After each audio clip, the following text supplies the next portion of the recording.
that building. The Ayatollah is dead. This is breaking news again coming from Israeli sources. The Iranian regime seeks to kill. The lives of courageous American heroes may be lost, and we may have casualties.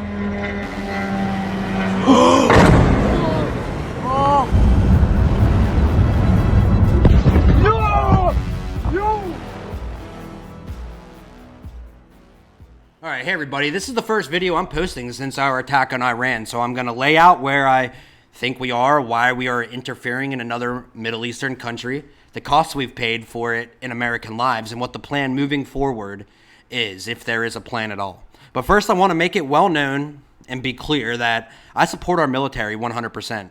Being a former Marine myself and knowing a lot of Marines, I have a soft place in my heart for servicemen and women, and it makes me sick to see them coming across my screen on the news once again and in my lifetime. So while I don't agree with the premise for us fighting another war, nor do I believe the reasons they tell us we're fighting that war, I want our soldiers and our military to be in the best position possible. I don't want them to lose, which would result in more of them dying. I want them to win the war, even if I wholeheartedly disagree with why they are there. After all, they didn't make the decision to attack Iran. The leaders of Israel made that decision for them, and our leaders agreed to go along with it and decided to help. That being said, I feel like there isn't enough nuance on this subject. If you're, if you're talking about it, you're either completely against it and you want it to fail because that means Trump fails. So that's most of the Democrats right now. Or you're 100% for it and you're repeating neocon propaganda on every corner of the internet. And I'm somewhere in the middle. I don't want to fight this war. I don't think we needed to fight this war, but we are fighting the war, and I don't want us to lose. I want us to win it. But while I hope we win this war, I'll still continue to call out bullshit on our government's talking points and reasoning for playing a game of risk with all of our lives. Now that that's out of the way, we'll get into it. Like and subscribe for more content. I appreciate you watching. All right, so everybody knows the Middle East is literally on fire as of right now. The last video I posted was a couple days ago, and it was the day before the invasion, and I talked about how war with Iran was seconds away from happening and that it wouldn't be a just war. Instead, it would be fought for profit of weapons companies and contractors, as well as a war for Israel's dominance in the region, mostly for Israel's dominance. I don't think I was wrong. What I didn't see happening, though, was how many conservatives completely took the mantle of the neocon war propaganda voices that were so familiar during the Iraq war. I also said I wouldn't deny the fact that we very well might be better off with Israel as the hegemon in the Middle East. My question was, and still is it worth spending America's blood and treasure to see that done? Now, days into the war, thousands of missiles later, and 6 American soldiers killed in action, I would ask the same question. Iran is refusing to give up, despite Trump's initial thoughts that this would be similar to the Venezuelan strike. Maybe he thought it was easy. But this operation is proving to be a lot different. Iran has been able to hit back. Despite their leader being killed in the first strikes, they're still hitting back, and they're inflicting damage across our allied nations, as well as causing casualties. And now that powder keg is lit. It seems like any de-escalation is out of the question at this point. And as more and more Americans get killed, the further away we get from an end to this war. Shia groups all over the Middle East have risen up, attacking bases in Iraq and in Syria. Embassies have been hit with rockets, as well as an embassy in Pakistan was attacked by a group of pro-Iran activists, but our Marines there killed 22 of them before pushing them back from the consulate, so they fucked around and found out. It seems like for every person who supports Trump's decision to take action, there's 3 or 4 people in the actual region who don't support it. Maybe because we've made it our reputation to travel across the region, bombing buildings and overthrowing governments, and causing civil wars as a result.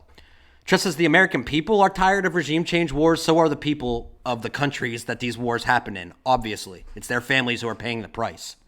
Syria is a great example of how our Western meddling can cause a decade of death and destruction that the people of the destroyed country have to clean up themselves. And in the case of Syria, an al-Qaeda affiliate ended up seizing power. So to what end is all this going?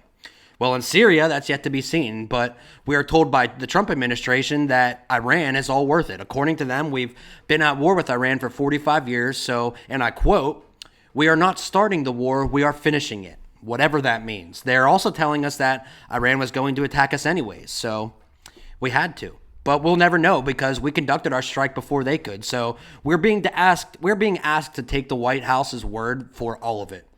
And I would just point you to a post that Matt Walsh made the other day about just taking the government's word for things.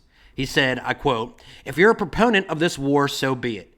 Make your case. But lecturing skeptics for not trusting Trump is the dumbest argument you could possibly make. It is perfectly reasonable for Americans to be skeptical of regime change wars in the Middle East. Trump himself was skeptical of it.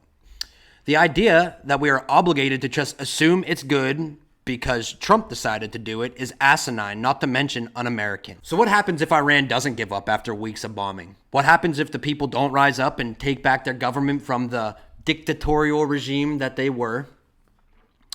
Well, I'll tell you what happens. It's pretty obvious. We go in with ground troops, maybe not at first, but there will be special operation missions to support the opposition forces, and that will occur on a regular basis until one goes wrong and more Americans get killed. Then a larger presence of regular military gets placed in the country. We will set up forward operating bases. These will get hit daily by rockets and militia groups. And we know anytime you set up a base, you need infantry to conduct patrols. And once regular combat operations become the norm, we will find ourselves fully engulfed in ground warfare. Like I said in my last video, the second you light this match and start lobbing missiles at countries, you lose the ability to control that escalation ladder. And once you give your leaders the ability to conduct war on a whim or at their convenience, you lose the power to control how they conduct those wars. And that's even assuming we had any control to begin with. And a large percentage of American citizens have forgotten the last 20 years of failed regime change wars, and they're headstrong cheering this one on. Just as faithfully, mind you, as they did with Bush in Iraq too. And if you disagree or point out their hypocrisy, you're anti-American. You hate your country and you support the terrorists. It's so tired. It's so low IQ at this point. It's really hard to fathom that people still go for it, but we are at war.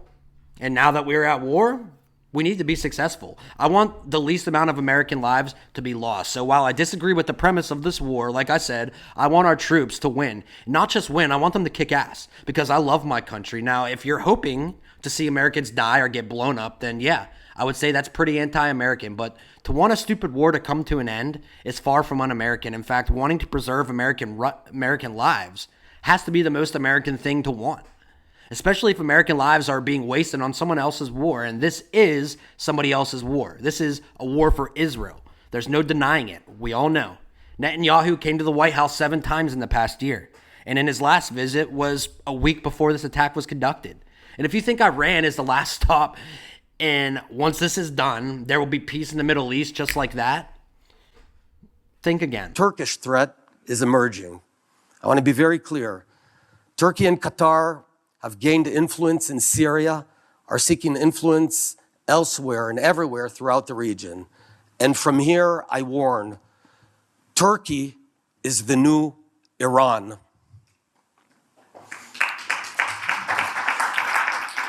Erdogan is sophisticated, dangerous, and he seeks to encircle Israel. We can't close our eyes again. So are you ready to dump Israel as an ally yet? What if Naftali Bennett said what he says is true? What if the Iran wars ended in favor of Trump and Israel, despite what a lot of experts are saying, and despite what history has shown us? Just say it ends favorably for them, and then 6 months from now, Netanyahu starts framing the conversation towards Qatar or Turkey. Remember, he has to make all of his moves during the Trump administration because now's his only opportunity. After Trump, American support for Israel is completely in the dumps. And even worse for Bibi, a Democrat will most likely be president next. So if he wants to conquer the Middle East, he has to do it within the next 2 years, as crazy as that sounds. And my only question for Americans is, how many sovereign countries does Israel have to attack to open your eyes and see them for what they are? Because right now, a lot of Americans are taking the bait, hook, line, and sinker. And the propaganda networks are working overtime for them to support it. Going to honor the deal? The issue isn't whether we negotiate. The question is why. The deal's probably never going to happen anyway. Look, personally, I believe this. I don't believe these radical mullahs are capable of keeping their word to begin with. So we've got a serious problem on our hands, and its name seems to be Israel. I'm not saying the Jews run everything, but the AIPAC lobby certainly runs our Middle Eastern foreign policy. And right now, that is the location of where we are conducting a large-scale military operation, a war.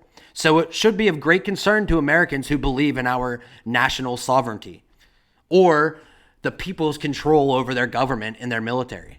And whenever you see pictures like this, remember that these soldiers, who are the best of us, died for Israeli dominance in the Middle East. And according to Trump, there will be more. And sadly, there will likely be more. Before it ends, that's the way it is. Likely be more, but we'll do everything possible. And what's very interesting is that Iran would even attack Turkey at all, because Turkey has been hit by Iranian rockets, which is it's a NATO ally, which could activate NATO against them. So why would they do that? It's especially strange, too, given the rumors that Israeli agents have attempted to target allied nations and pass it off as Iranian attacks. Agents have been arrested in other countries. So just saying, we know only what they want us to know, and what they want us to know isn't always the truth. Another aspect of this entire operation that isn't getting nearly the coverage it should be getting is what the plan is. You know, we were told that it was basically to demilitarize the Iranian government and remove the Ayatollah. And this was done because it was a threat to Israel and American bases and our interests in the region. And that's what they told us. And they also gave us some half-baked plan of destroying the government regime and paving the way for Iranians to rise up themselves, which we are seeing doesn't happen as easily as recent history would have us believe. With all the revolutions that have occurred where whispers of the CIA being involved were always present, it seems like it's a little harder to do it without the CIA. So what's the plan? Well, the Trump administration has basically released a statement saying that their CIA assets in the region will arm the Kurdish people, and they can fight the government forces. The only problem is the Kurdish people are a very small number, and they don't nearly represent the majority of Iran. So an outcome where the Kurdish forces take over Iran would certainly mean civil war. In fact, it might even galvanize the Iranian people to fight against them and for the Iranian regime. Remember, people who live in a proud nation don't typically like outsiders coming in and telling them how to govern their land. And it also brings the question why the CIA would be openly telling us that they're going to be arming militia groups in the first place. I was always under the impression of these things were done in the shadows. So, I don't know. We can either believe that Trump is trying to be transparent because they've always done these things without our knowledge, or you could just assume, as I do, that Trump really doesn't care about transparency. I would say he's trying to motivate the Iranian people to overthrow the government themselves and trying to make it look like there's a solid plan behind this. And that's why he's saying that if they don't do it, he'll arm somebody to do it for them, which really plays against the whole narrative that this isn't a regime change war. Remember, Pete Hegseth and others in the administration have told us that it's not. But, you know, if it looks like a duck and it quacks like a duck, then I'm going to call it a fucking duck. This is without a doubt a regime change war. They're trying to wrap it up in pretty gift wrapping paper and present it to us as something different, something other than a regime change war, because they know the majority of Americans want nothing to do with any of those kind of wars, especially in the Middle Eastern region. They're selling us the same thing dressed up as something different, and that alone is insulting, at least it is to me. And I'm just some random dude who knows nothing. But I know that arming the Kurds will do nothing to bring the nation of Iran together after this war. And it will never bring it under a stable government. On the contrary, it will essentially start a civil war. And if I know that, then the smart guys in Washington have to know that. And if one thing has a definite outcome, one policy has an outcome, and they put that policy into action, then you can assume that that's the goal of the policy. So maybe the plan is to just turn Iran into a failed state like Syria was for 15 years. All the more reason for Israel to conduct another attack at a future date, maybe to take land next time. And if you think about it, our military striking the government's meeting to elect a new leader for Iran would definitely imply that we don't want a new leader to negotiate with from the regime, at least not yet anyways. We want more chaos and destruction first to really cripple the people of that country and their military, and like I said, turn them into a failed state. And if that's the case, then I ask you again, are you okay with America fighting this war? Or do you actually enjoy playing the world's police force? We have to figure it out, though, as a nation, because this situation is escalating quickly. The Kurds have launched a ground offensive in Iran already as we speak, which backs what the administration was saying yesterday about funding them and supplying them with weapons and ammunition. So, You want the Kurds to fight another war on our behalf. Do you remember what happened when the last one ended? ISIS started killing them en masse. We armed them and they fought the ground war on ISIS and helped to win against them in Iraq. Same goes for Syria. And then when we bailed on them and left them hanging against the Assad regime, you don't think that they remember that? All right, that's just one instance. How about Iraq in the 90s? We used them to fight against Saddam Hussein, and what resulted was a massacre of 50,000 Iraqi Kurds. So we've always used the Kurds to do our dirty work. Now it seems we're going to use them to foment a civil war in Iran, which will result probably in their massacre once again. Even if some of them do fight for us, Iran's a giant country. It's huge. The Kurds can't compare in numbers to a force of Iranian people mustered to fight against the foreign influencer backing a small minority religious sect of people who've, they've always been fighting to carve out land for themselves. And I haven't even mentioned the biggest problem that goes along with that, and it's that pesky rumor that Israel is targeting Turkey next. Well, arming the Kurds would be putting a dagger into the back of Turkey because they are a longtime enemy of the government of Turkey. And they have land, they occupy land inside Turkey. They've been fighting in Iraq, Syria, and in Turkey. They've been fighting, and Iran, but mostly they've been fighting in Turkey against the government forces. So much that they're considered a terrorist organization. So arming them with Western weapons and training them could just as easily backfire, and they could turn those weapons inward on Turkey, which is right there. And I think making a move like that would be purposely causing a civil war in Iran, as well as causing a terrorist threat that Turkey, our ally, must then contend with. It would basically be a stab in the back to President Erdogan and the Turkish people. Not a very friendly policy towards one of our allies, a NATO ally at that. That would be like, like Britain arming the Mexican cartel that operates on our border and sometimes on our side of the border. We would see that as a hostile move against our nation, just as Turkey would and should see arming the Kurds as a hostile move towards them. And right now, Turkey has real fears that Israel's aggression will soon be pointed in their direction. And if I was Erdogan, I would be a little nervous too. So literally everything about this operation is stupid and goes against history as well as common sense in the regional sense of the Middle East. It's what happens when Westerners who care nothing about regional politics of a country wage war on that country and try to dictate its governance after the war. It's how you ensure that peace never comes to a war-torn nation. You divide it up, set the religious sects against each other, arm them, let them destroy each other for 20 years. It's actually the story of the Middle East and Africa entirely. I'm not saying the nations had peace before we arrived, because they didn't. But certainly after we arrived, we divided up the land, drew imaginary lines on a map, armed the people, put one group in charge of the other, ignoring historical feuds between the sects of people, and letting war-torn, broken people kill each other until one wins and the other is so badly beaten that they can't defend themselves anymore.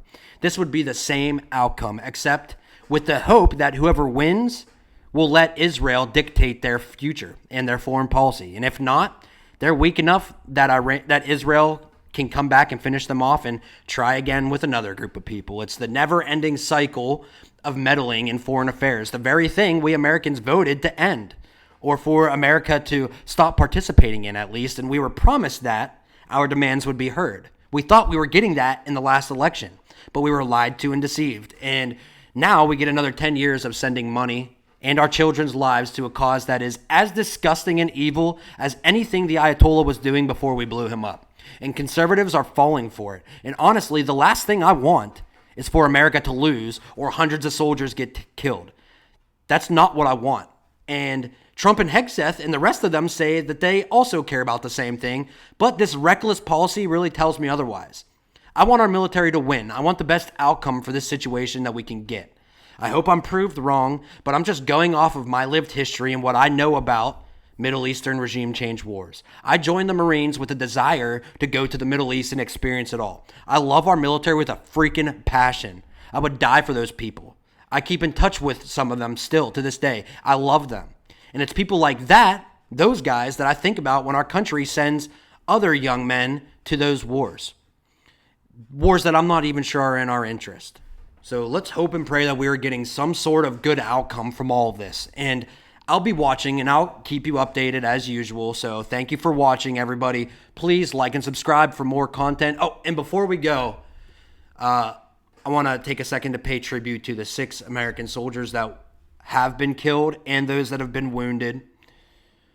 I hope their families, I wish for peace for their families, and I pray that they find rest. But those who died in the most honorable and glorious way. They are certainly among the greatest people to die in our history.